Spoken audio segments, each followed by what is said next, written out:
নমস্কার বন্ধুরা, আজকে আমি বানাবো নতুন ধরনের একটা রেসিপি, যেটা আমি আমার শাশুড়ি মার থেকে শিখেছি।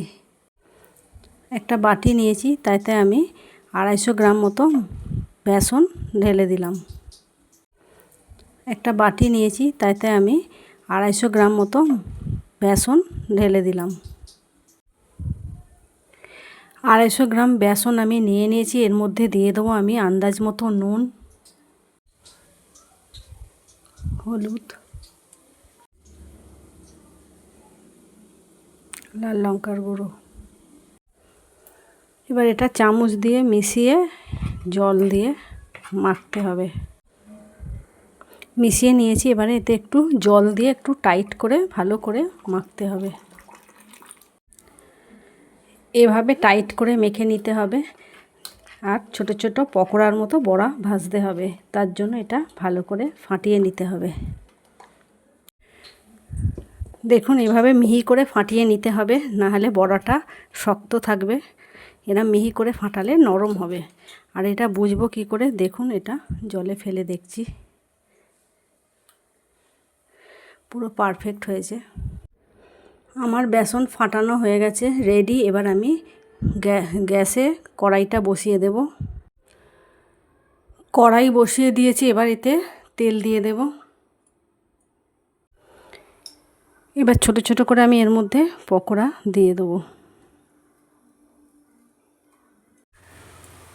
দেখুন, আমার বেসনের বড়াগুলো পকোড়ার মতো ভাজা হয়ে গেছে। এবার আমি এগুলো তুলে নেব।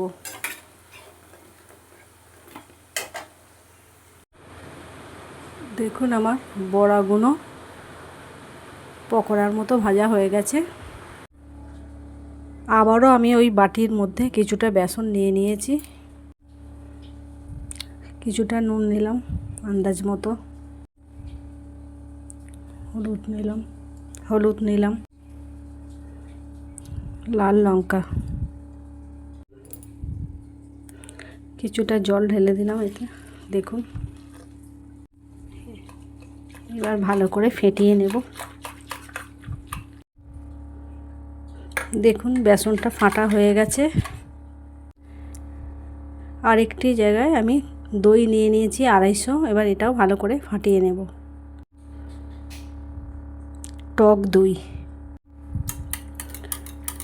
টক দইও আমার ফাটানো হয়ে গেছে। গ্যাস জেলে আমি আবারও একটা কড়াই বসিয়ে দিয়েছি। এতে দিয়ে দেব তেল, দিয়ে দেবো শুকনো লঙ্কা,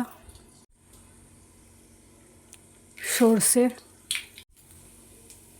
কারি পাতা। আমি এবার দিয়ে দেবো বেসন গোড়া জলটা।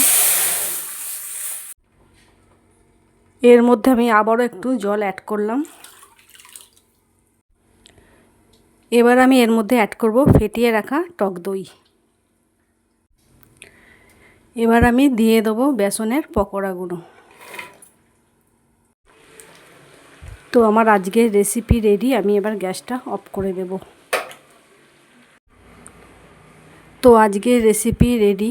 আপনারা যদি এর নাম জেনে থাকেন, তাহলে আমাকে কমেন্ট করে বলুন।